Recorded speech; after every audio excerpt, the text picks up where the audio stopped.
name's John O'Sullivan, and for the last 20 years, I've had the opportunity of working in the travel and tourism, sport and entertainment, and media industries. Currently, I'm the Chief Executive and Executive Director of Experience Co, an ASX-listed adventure tourism company based out of Sydney, but operating in 37 locations across Australia and New Zealand, as well as employing over 1,200 staff. And prior to that, I had the opportunity and privilege of being the Managing Director of Tourism Australia from 2014 through to 2019. Experience Co is one of Australia and New Zealand's leading adventure tourism businesses across the tandem skydiving, Great Barrier Reef marine experiences, treetop adventure, and wild bush luxury experience subsets.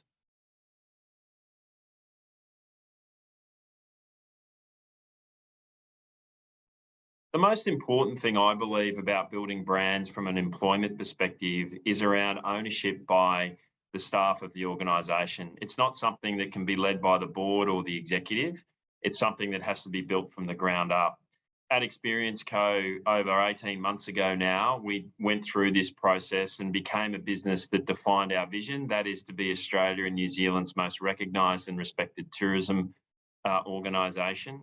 We wanted to know what our purpose was, which was about helping people escape the ordinary, and around defining our values of which we wanted to live and operate our business by. And that was about experience, adventure, respect, and also safety. The benefits of this have been ownership by the staff of the values and visions and the purpose-led organisational culture, as well as an over 70% score on our most recent staff engagement study, which we believe is great testament to the fact that we've invested in building the brand this way.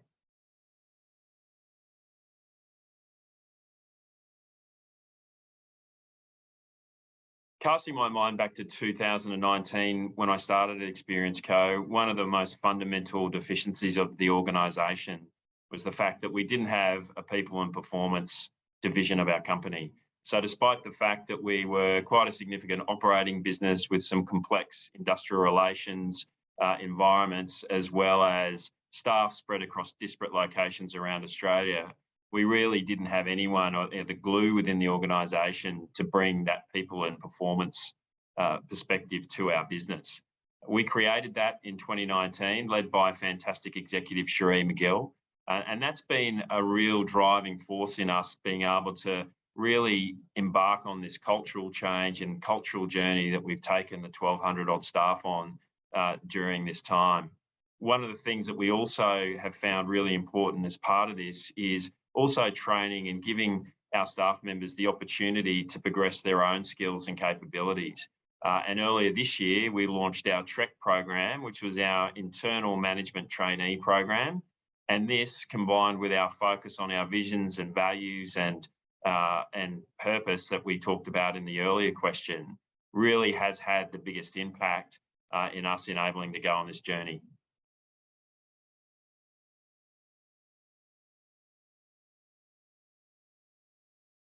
One of the big challenges we have at Experience Co, and not dissimilar to my time at Tourism Australia, is that we have quite a dispersed workforce operating across 37 locations, and often in very small teams of 8 or 9 people at a time.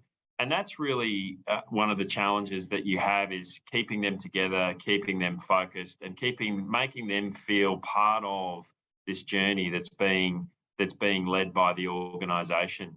The two most important things that we've done, I think, during my time here is, firstly, we've increased our communications and our touch points with our staff. So every week I will send out a weekly email newsletter, which goes to all of our staff, whether they be paid contractors, part-time casuals, or even some of our own volunteers. We also have quarterly town halls. And also I make a point of, every time that I'm in market, is I sit and talk and listen to our staff members. The second thing we've done is the building of our centralised vision, values and purpose. This has been really important to give people that common grounding, that common denominator, if you will, so that they can feel part of the journey, even though they may be operating out of Mission Beach or in Airlie Beach or somewhere in the foothills of the Flinders Ranges, that they feel part of the journey.